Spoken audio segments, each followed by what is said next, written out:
জিয়ার উদ্দিন জামালপুরের মাদারগঞ্জ উপজেলার মোমেনাবাদ গ্রামের বাসিন্দা।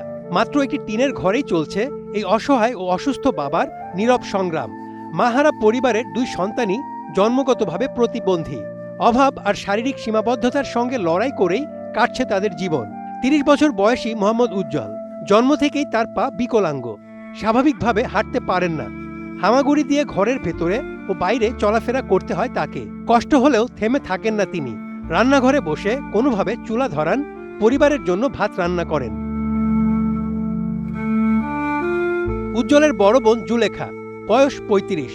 শারীরিকভাবে তিনিও স্বাভাবিক নন। তার শরীর কাঁপে, হাত ও পায়ে শক্তি নেই। হুইল চেয়ার ছাড়া চলাচল সম্ভব নয়। নিজের কাজ নিজে করা প্রায় অসম্ভব।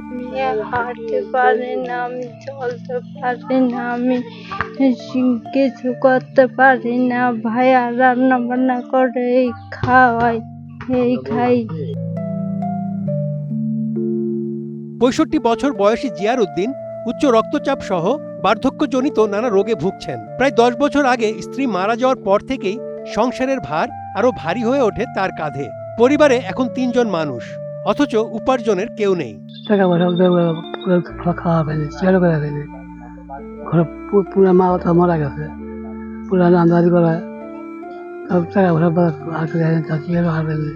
বিভিন্ন ধরনের অসুবিধা।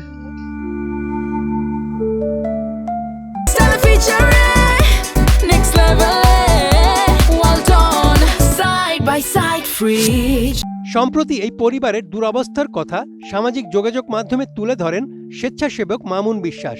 পোস্টটি দ্রুত ছড়িয়ে পড়লে সাড়া দেন অনেকেই। 14 ফেব্রুয়ারি মামুন বিশ্বাস জিয়ার উদ্দিনের হাতে তুলে দেন নগদ 1,03,000 টাকা এবং 28,000 টাকার খাদ্য সামগ্রী। চাল, ডাল, মাছ, মুরগি, তেল ও কাপড় পেয়ে স্বস্তির হাসি ফুটে ওঠে পরিবারের মুখে। এছাড়া প্রতি মাসে 6,000 টাকা করে দেওয়া হবে পরিবারটিকে। অসুস্থ, তারপরে রান্না করে, একবেলা রান্না করে 3 বেলা খাওয়াতো। ভাত আকার থেকে যে 1600 টাকা আসতো, ওটাই তাদের আয়ের মাধ্যম ছিল। এই মানবিক তার যে কষ্টটা, সেটা আমাদের এখানকার স্থানীয় জাকির ভাই জানার পর আমাদের জানায় এবং আমরা বিস্তারিত তথ্য ভিডিও নিয়ে পোস্ট করলে খুব দ্রুতই 1,31,000 টাকার ব্যবস্থা হয়।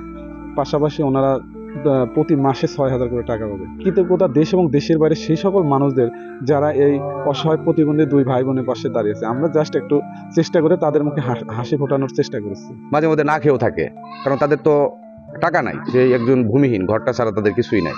সেটা বিস্তারিত জানার পরে আমি তো নিজেই চোখের পানি ধরে রাখতে পারলাম না। তারপরে আমি বিষয়টা মামুন বিশ্বাস ভাইকে জানাই, সিরাজগঞ্জের।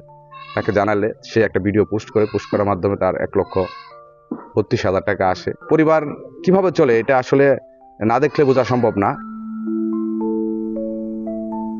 পরিবারটির অসহায়ত্ব ও সমস্যার কথা জানিয়ে সরকার ও সমাজের বিত্তবানদের কাছে চিকিৎসা সহ স্থায়ীভাবে আর্থিক সাহায্যের দাবি জানান স্থানীয়রা। 3 জন ছেলে মেয়ে ছিল প্রতিবন্ধী, একজন মারা গেছে, এখনো 2 জন।